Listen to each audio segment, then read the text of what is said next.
La salida estaba ahí. Esa es la parte más difícil de mirar. No estamos hablando de personas perdidas en un cerro, ni atrapadas en un sótano sin ventanas, ni encerradas en un lugar clandestino del que nadie sabía nada. Estamos hablando de una plaza comercial en pleno centro de Los Mochis. Un lugar abierto al público. Un lugar al que familias entraron para comprar, trabajar, comer, caminar, esperar el Día de las Madres. Y aún así, 6 personas ya no pudieron regresar a casa. La gran pregunta no es solo dónde empezó el fuego. La gran pregunta es otra, más incómoda, más humana, más brutal. ¿Por qué no pudieron salir? El incendio comenzó la tarde del 7 de mayo de 2026, dentro de Plaza Fiesta Las Palmas, en Los Mochis, Sinaloa. Versiones preliminares ubicaron el origen alrededor de la zona de cocina de la tienda Ley, dentro del complejo ubicado sobre el Boulevard Álvaro Obregón, entre Río Fuerte y Antonio Rosales, en la colonia Centro. De ahí, según los primeros reportes, las llamas habrían avanzado hacia áreas de ropa, juguetes y otros negocios, pero todavía no hay una causa oficial cerrada.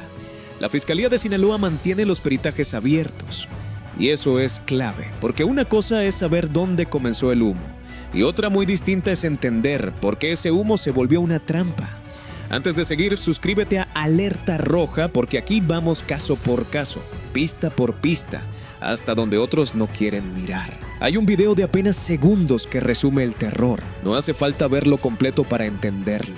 La imagen se llena de humo, la gente corre. Una parte del techo falso del plafón parece desprenderse. Se escuchan gritos. Alguien advierte que el lugar se está quemando y pide correr. Es una escena corta, pero revela algo enorme. El incendio no se vivió como una evacuación ordenada, sino como una ruptura. Como ese momento en que un espacio común, conocido, cotidiano, se convierte de golpe en un laberinto negro.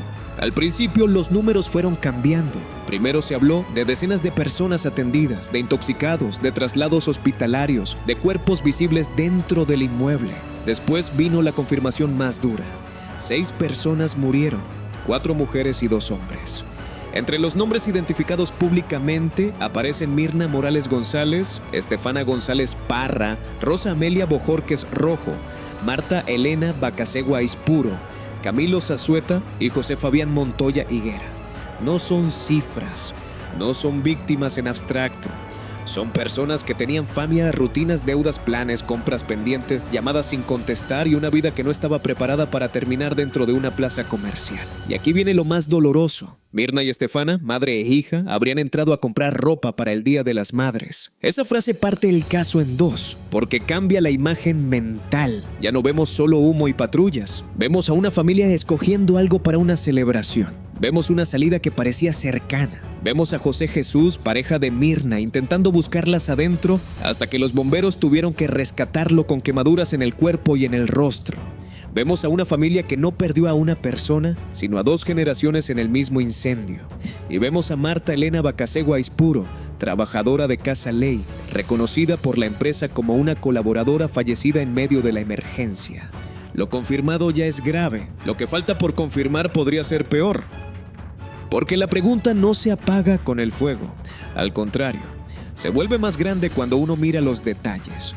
Algunos de los cuerpos, de acuerdo con análisis difundidos por especialistas consultados localmente, fueron hallados cerca de salidas de emergencia. Y ese dato cambia todo. Si estaban cerca, entonces quizás sí intentaron evacuar. Quizá sí alcanzaron a ver una ruta. Quizá el problema no fue que no supieran que había que salir. Tal vez el problema fue que el humo llegó primero, que el monóxido de carbono les quitó fuerza, que la visibilidad desapareció, que el oxígeno bajó, que el cuerpo dejó de responder antes de que la mano pudiera empujar una puerta. Esta es una de las líneas más fuertes del caso. No necesariamente murieron por las llamas directas. Una hipótesis razonable, todavía sujeta a confirmación pericial, es que el humo y los gases tóxicos hayan sido el factor decisivo. En un incendio cerrado, el enemigo no siempre es el fuego visible. A veces es lo que no se ve. El monóxido de carbono entra al cuerpo, desplaza el oxígeno, confunde, debilita, desorienta. Una persona puede seguir caminando unos metros y después simplemente no poder más. Puede ver una puerta y no alcanzarla. Puede escuchar gritos y no saber de dónde vienen. Puede estar a segundos de la salida y quedarse atrapada en una nube negra. Y aquí viene lo extraño. ¿Por qué el humo se propagó de esa manera? Un especialista local planteó que el humo pudo haberse desplazado de forma atípica, posiblemente empujado o distribuido por ductos de ventilación. Eso no está confirmado como causa oficial, pero abre una línea fundamental. Si los ductos, extractores, plafones, rutas de aire o sistemas internos ayudaron a mover el humo, entonces el incendio no fue solo una llama creciendo en un punto. Fue una trampa respiratoria extendiéndose por dentro del edificio. También están las versiones sobre los sistemas contra incendio. Reportes locales recogieron señalamientos de que los rociadores no habrían funcionado, aunque eso debe ser confirmado por los peritajes. Y ahí la pregunta deja de ser técnica para volverse brutal. Si había sistemas instalados, respondieron. Si no respondieron, ¿por qué? Falta de mantenimiento, válvulas cerradas, bombas sin presión, tanques sin agua suficiente, detectores que no activaron a tiempo, alarmas que sonaron tarde o que nadie escuchó.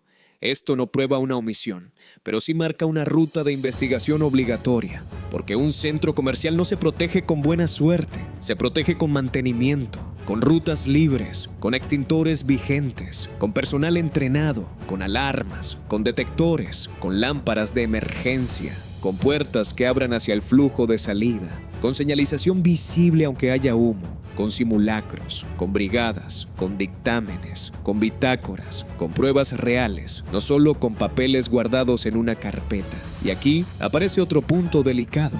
Protección Civil de Ahome informó que la tienda ya había sido revisada en octubre pasado y que en esa revisión cumplía con los lineamientos. También dijo algo que suena razonable, pero inquietante. No hay riesgo cero. Es verdad, ninguna revisión puede garantizar que jamás habrá un incendio. Pero esa explicación deja una pregunta abierta. Entre octubre pasado y la tarde del incendio, ¿qué pasó con el mantenimiento cotidiano? ¿Qué se revisó? ¿Qué se corrigió? ¿Qué se dejó pendiente? ¿Qué sistema fue probado realmente? ¿Y qué documentos existen para demostrarlo? Esto no cierra con una frase administrativa. No basta decir que hubo revisión meses antes. Un incendio de esta magnitud obliga a mirar lo que ocurrió antes, durante y después. Antes, instalaciones eléctricas, gas, cocina, extracción, ductos, carga combustible, bodegas, rutas, puertas, alarmas, rociadores. Durante, hora del primer humo, hora de la alarma, reacción del personal, tiempo real de evacuación, visibilidad, flujo de personas, decisiones de los guardias, ubicación de las víctimas. Después, rescate, control del fuego, fuga de gas durante las maniobras, daños estructurales, acceso a locales, pérdidas y responsabilidades. Las autoridades reportaron decenas de personas atendidas. Hubo traslados al Hospital General, al ISSSTE, al IMSS, al Hospital Fátima y a otros centros. Entre los lesionados hubo adultos mayores, jóvenes y hasta un menor de edad. Los reportes médicos fueron cambiando conforme avanzaba la emergencia. Personas intoxicadas, quemadas, afectadas por humo, algunas dadas de alta y otras en estado delicado. Para las familias, cada lista era una tortura. Buscar un nombre, confirmar si estaba, llamar a un hospital, esperar afuera, ver entrar ambulancias, preguntar por alguien que quizá no podía responder. La escena no terminó cuando el fuego bajó. El incendio fue controlado en fases. Hubo humo durante horas, conatos, trabajos prolongados y una zona todavía considerada de riesgo. Bomberos de Los Mochis recibieron apoyo de otros municipios. Cruz Roja, Protección Civil, Guardia Nacional, Marina y autoridades estatales se desplegaron. En algún momento incluso se reportó una fuga de gas durante las labores, lo que obligó a ampliar el perímetro. Imagínalo, familias esperando información, comerciantes desesperados por sus negocios, cuerpos de rescate entrando y saliendo, y todavía otro riesgo invisible en el aire. Pero la imagen que más pesa sigue siendo la misma. Personas que no pudieron salir. Y si estaban cerca de una salida, entonces hay que hacer preguntas incómodas. La puerta estaba visible, la ruta estaba libre, había señalización luminosa, funcionaban las lámparas de emergencia. El humo bajó tanto que obligó a caminar a ciegas. ¿Alguien les indicó por dónde evacuar? ¿La alarma se escuchó en todas las áreas? Los empleados tenían entrenamiento real. ¿Hubo un cuello de botella? ¿Las personas mayores pudieron avanzar al mismo ritmo que la multitud? El pánico rompió la ruta. ¿La estructura interna de la tienda hizo que la gente girara hacia el lado equivocado? Una posible explicación sería que todo ocurriera demasiado rápido. Que el incendio creciera con una velocidad fuera de lo común. que el humo atrapara zonas completas y que aún con protocolos, algunas personas quedaran en desventaja. Esa sería la explicación menos acusatoria, pero no por eso menos dolorosa. Otra posibilidad sería que algún sistema de prevención no haya respondido como debía. Y una tercera, más grave, sería que el cumplimiento existiera en papel, pero no en la realidad operativa del día a día. Hasta ahora, eso no está confirmado, pero la investigación debe contestarlo, porque 6 muertos dentro de una plaza no pueden quedar reducidos a un accidente. La palabra accidente se vuelve peligrosa cuando se usa demasiado pronto. Accidente puede ser el origen de una chispa. Accidente puede ser una falla inesperada. Pero si había rutas que no funcionaron, si hubo mantenimiento deficiente, si un sistema estaba fuera de servicio, si una alarma no sonó, si una puerta no abrió, si una inspección no revisó a fondo, entonces ya no hablamos solo de accidente. Hablamos de una cadena de omisiones. Y esa cadena, si existe, empezó antes del humo. Para entender por qué no pudieron salir, hay que reconstruir el incendio como si fuera un mapa. No un mapa de calles, un mapa de decisiones. El primer punto es el origen probable, la zona de cocina. Si esa línea se confirma, los peritos tendrán que revisar gas, instalaciones eléctricas, extractores, campanas, grasa acumulada, sistemas de supresión, almacenamiento cercano, temperatura, chispas, cableado, válvulas y protocolos internos. Una cocina dentro de una tienda no es cualquier espacio, es un punto de riesgo. Produce calor, usa energía, puede usar gas, genera vapores, requiere limpieza técnica, requiere mantenimiento, requiere pruebas. Y si a pocos metros hay textiles, plásticos, juguetes, empaques y mercancía, la carga de fuego puede crecer en cuestión de minutos. Según reportes preliminares, el fuego se propagó hacia áreas de ropa y juguetes. Ese detalle importa porque esos materiales no solo alimentan llamas, producen humo denso. Plásticos, telas, empaques, muebles, cartón, mercancía acumulada. Todo eso convierte un incendio localizado en un evento de intoxicación masiva. En un lugar comercial, el humo no necesita quemar a todos para matar. Solo necesita bloquear rutas, ocultar letreros, confundir la orientación y llenar los pulmones antes de que la gente encuentre una salida. La segunda línea es la propagación atípica. Un especialista en prevención de riesgos señaló que el humo pudo haber avanzado de forma poco común y que el fenómeno crítico pudo estar en la forma en que ese humo se desplazó, quizá por ductos de ventilación. Esto no es una sentencia, es una hipótesis técnica, pero es una hipótesis poderosa, porque si el humo viajó por ductos, plafones o sistemas internos, entonces algunas personas pudieron haber quedado rodeadas antes de ver las llamas. No es lo mismo huir de un fuego que viene de frente que descubrir que el aire ya cambió detrás, arriba y al lado. La tercera línea son los rociadores y sistemas fijos. Reportes periodísticos mencionaron versiones de que los rociadores no habrían funcionado. Hasta ahora no hay confirmación oficial de esa falla, pero el punto debe investigarse con precisión quirúrgica. ¿Había rociadores en la zona donde inició el fuego? ¿Estaban conectados? ¿Tenían presión? ¿La bomba funcionaba? ¿El sistema tenía mantenimiento vigente? ¿La válvula principal estaba abierta? ¿Hubo alguna reparación pendiente? ¿El sistema cubría la cocina o solo otras áreas? ¿El diseño era suficiente para el tipo de mercancía almacenada? Cada respuesta cambia la historia. La cuarta línea es la alarma. En un incendio, los primeros segundos valen más que cualquier discurso posterior. ¿Cuándo detectó alguien el humo? ¿Cuándo se activó la alarma? ¿Fue automática o manual? ¿Se escuchó en todos los locales? ¿La gente entendió que debía evacuar de inmediato? ¿O algunos pensaron que era una falsa alarma, una falla menor, un humo controlable?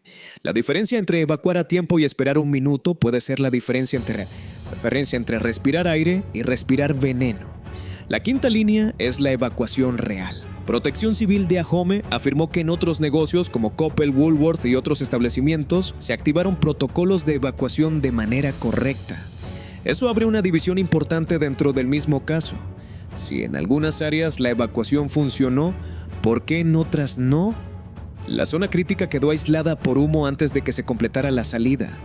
¿Hubo personas que regresaron por familiares, pertenencias o compañeros? ¿Hubo adultos mayores que avanzaron más lento? ¿La señalización se perdió entre el humo? ¿La distribución interna de la tienda obligó a rodear anaqueles, pasillos o zonas bloqueadas?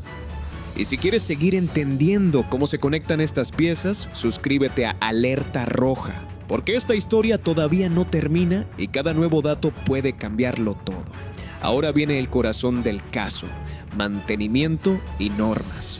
En México existe la NOM 002 STPS 2010, que establece condiciones de prevención y protección contra incendios en centros de trabajo. No es una recomendación decorativa. Aplica en todo el país y exige clasificar el riesgo de incendio, contar con croquis o mapas visibles, identificar equipos contra incendio, rutas de evacuación, salidas de emergencia, zonas de riesgo, equipo de protección y puntos de primeros auxilios. También exige planes de atención a emergencias, brigadas para centros de alto riesgo, capacitación y simulacros. Pero hay más. La norma no se queda en tener extintores. Exige revisiones mensuales de extintores con registro. Exige programas anuales de revisión y prueba de equipos contra incendio, sistemas de detección, alarmas y sistemas fijos. Exige revisar instalaciones eléctricas, tableros, conductores, contactos, interruptores, luminarias, conexiones flojas, sobrecargas, improvisaciones y puntos calientes. También exige revisión anual de instalaciones de gas LP o gas natural, con registro de anomalías y correcciones. Ese detalle cambia todo, porque cuando alguien pregunta si cumplían con protección civil, la respuesta no puede limitarse a una visita pasada. Cumplir no es recibir a un inspector un día. Cumplir es mantener la seguridad viva todos los días. Cumplir es poder mostrar bitácoras. Cumplir es demostrar que la bomba del sistema contra incendio fue probada, que los detectores no estaban vencidos, que las alarmas fueron verificadas, que las lámparas de emergencia prendían, que las puertas se abrían sin candados, sin seguros, sin obstáculos, que las rutas estaban libres, que los empleados sabían qué hacer, que el simulacro no fue una foto sino una práctica real. La misma norma establece condiciones para rutas y salidas. Deben estar libres de obstáculos, señalizadas, con iluminación de emergencia cuando se requiera.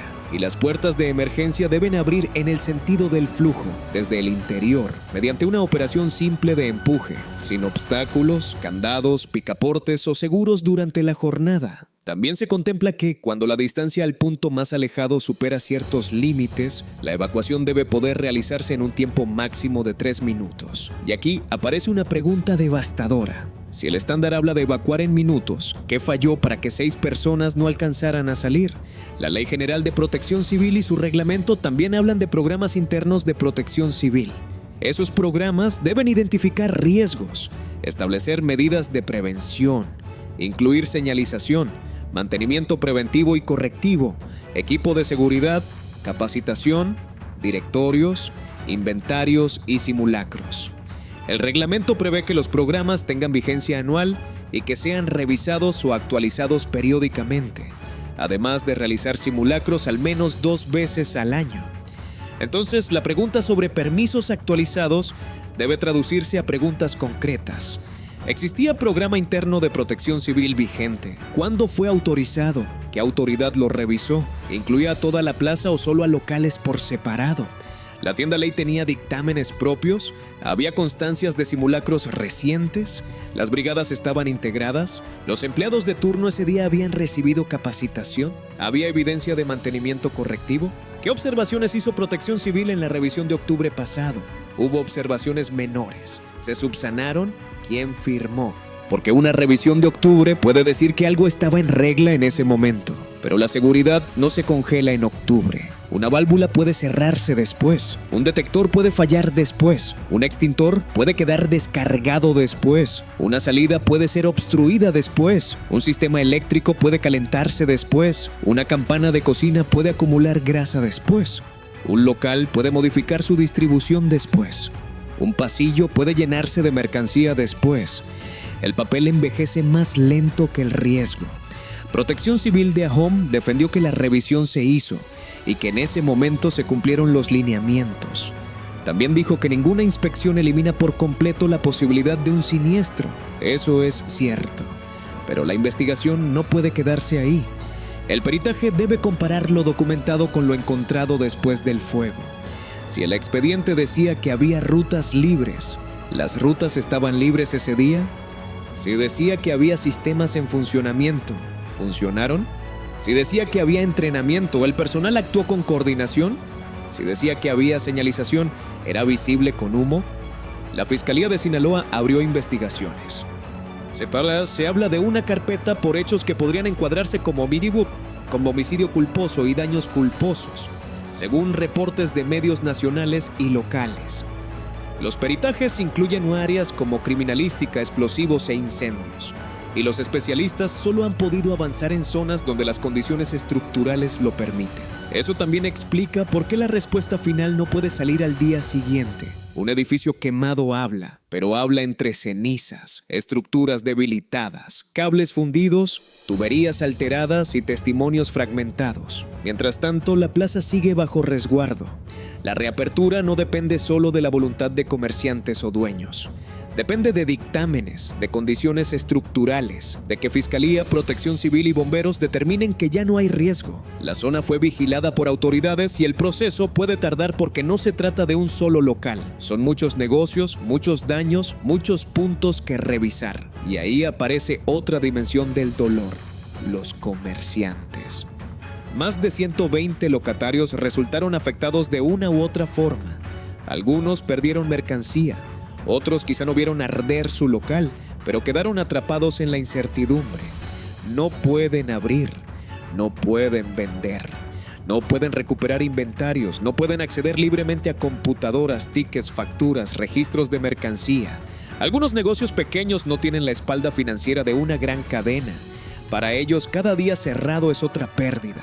Hasta el 14 de mayo, la Fiscalía había recibido 13 denuncias de comerciantes afectados por daños culposos. Eso no representa el total del daño, apenas representa el inicio formal de un proceso de reclamaciones. El vicefiscal se reunió con grupos de comerciantes para orientar el camino legal, mientras ellos intentaban calcular pérdidas que todavía no podían revisar completamente.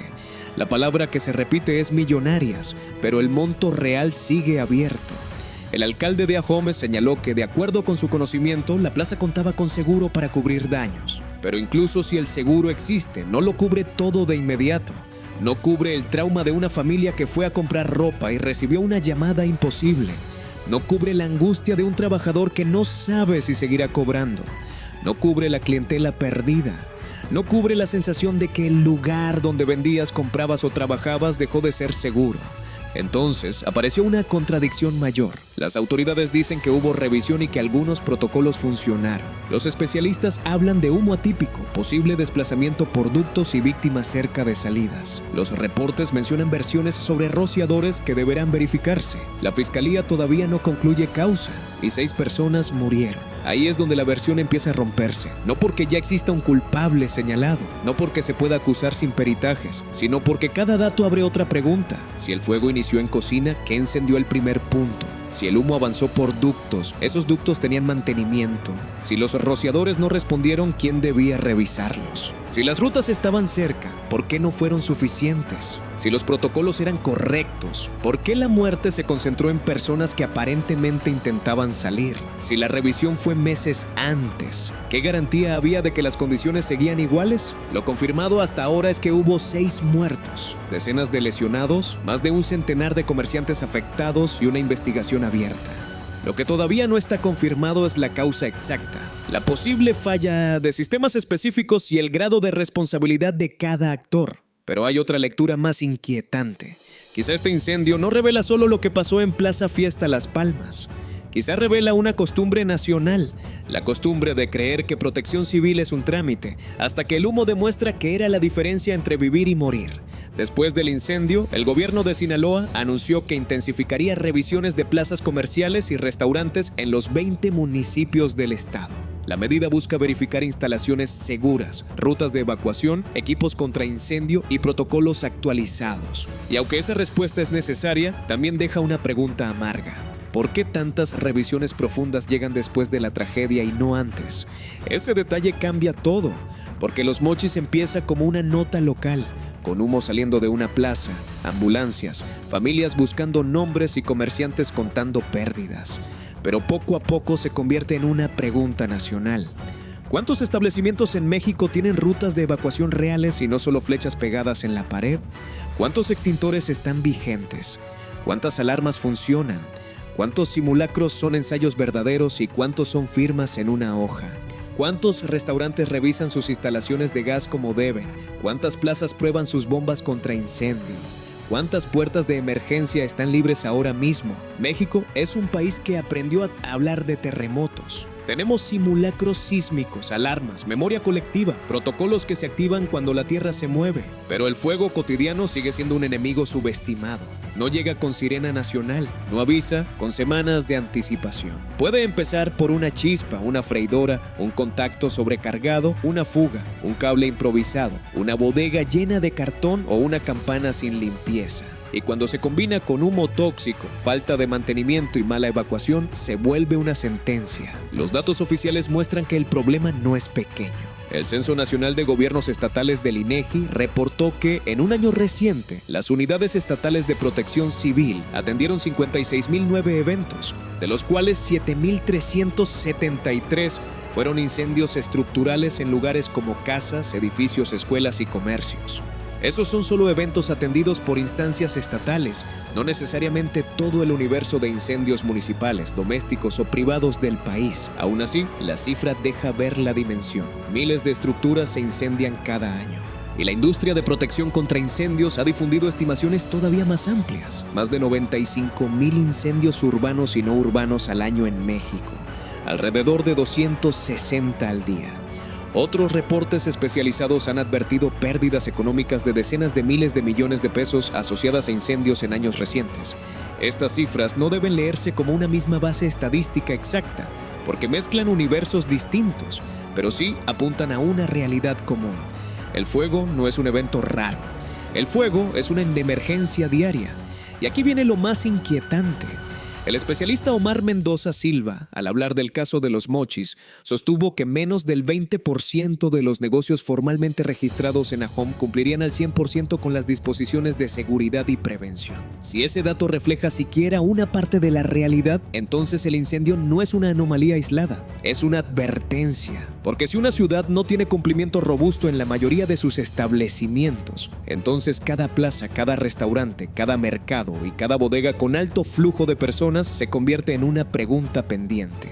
Lo confirmado hasta ahora en los mochis es suficiente para exigir respuestas. 6 muertos, decenas de personas lesionadas o valoradas médicamente, más de 120 locatarios afectados, denuncias por daños, una plaza sin fecha clara de reapertura, peritajes en curso, versiones sobre el origen en cocina, reportes sobre propagación del humo, hipótesis sobre ductos, señalamientos no confirmados sobre rociadores, una revisión de protección civil meses antes y una verdad que nadie puede borrar. Hubo personas que no salieron. Ahora hay que separar los escenarios. El primer escenario es la explicación inocente. Un incendio accidental, rápido, con propagación inusual de humo, en un entorno con materiales combustibles, donde la combinación de calor, humo, monóxido de carbono y pánico superó la capacidad de reacción de algunas personas. En este escenario, los sistemas pudieron haber existido, las rutas pudieron haber estado marcadas, y aún así el evento pudo haber sido tan veloz que atrapó a quienes estaban en el punto más vulnerable. No es culpa automáticamente a nadie, pero tampoco parte de la idea de dolo. Es la explicación donde el desastre nace de una falla inicial y de condiciones físicas que se salen de control. El segundo escenario es negligencia, error u omisión grave. Aquí la pregunta es si algo que debía funcionar no funcionó. Un rociador sin presión, una alarma tardía, una ruta obstruida, una puerta que no abrió con facilidad, una lámpara de emergencia apagada, un ducto sin limpieza, una instalación eléctrica sobrecargada, una línea de gas con falla, una capacitación incompleta, un simulacro que no preparó al personal para evacuar a clientes reales bajo humo real. En este escenario, nadie tendría que haber querido la tragedia para ser responsable. Bastaría con haber permitido que el riesgo creciera hasta volverse mortal. El tercer escenario es el más oscuro, pero no necesariamente el de una mano criminal prendiendo fuego. Es más amplio, más estructural.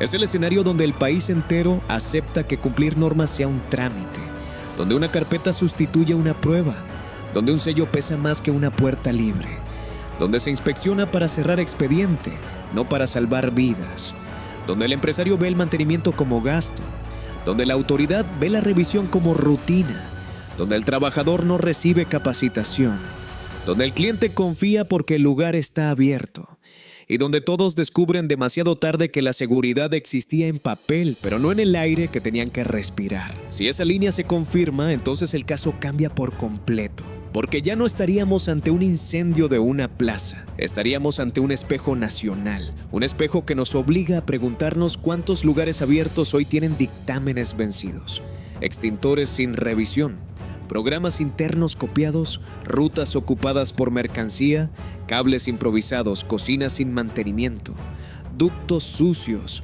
salidas cerradas por seguridad contra robos y no por seguridad para vidas. La investigación debe revisar todo, no solo el punto donde empezó el fuego. Debe revisar cámaras de seguridad segundo por segundo. Debe determinar la hora exacta del primer humo visible.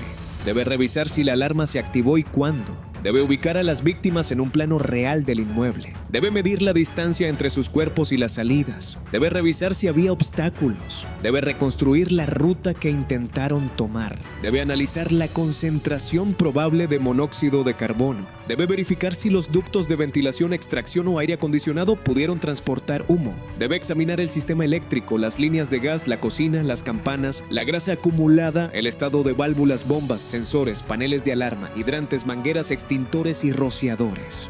También debe revisar documentos, el programa interno de protección civil, la última autorización, las observaciones de la revisión de octubre pasado, las bitácoras mensuales de extintores, los registros anuales de alarmas y sistemas fijos, las pruebas de bombas, las capacitaciones del personal, los simulacros, los dictámenes eléctricos, los dictámenes de gas, las pólizas de seguro, los contratos de mantenimiento, las órdenes de reparación, los reportes internos, los correos, las facturas, todo.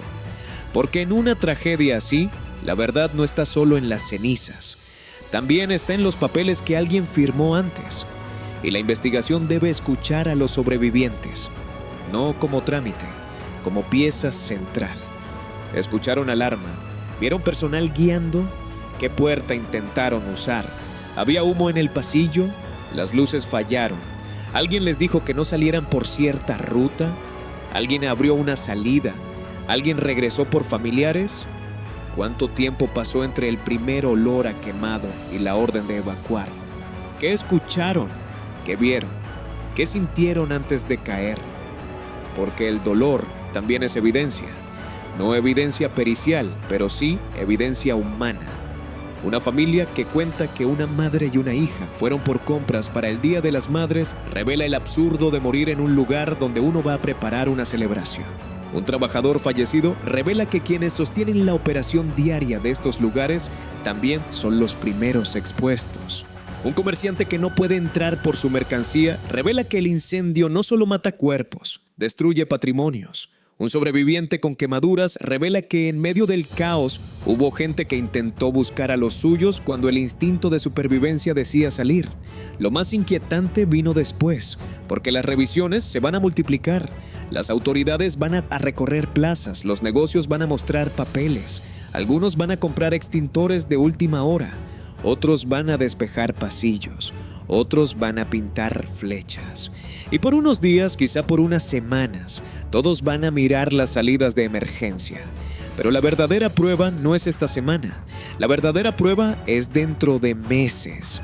Cuando el humo de los mochis ya no esté en tendencia, cuando los locales vuelvan a abrir, cuando los inspectores tengan otros pendientes, cuando la rutina quiera tragarse otra vez la memoria de 6 personas. Ese es el punto global de esta nota. México no puede seguir esperando muertos para revisar puertas.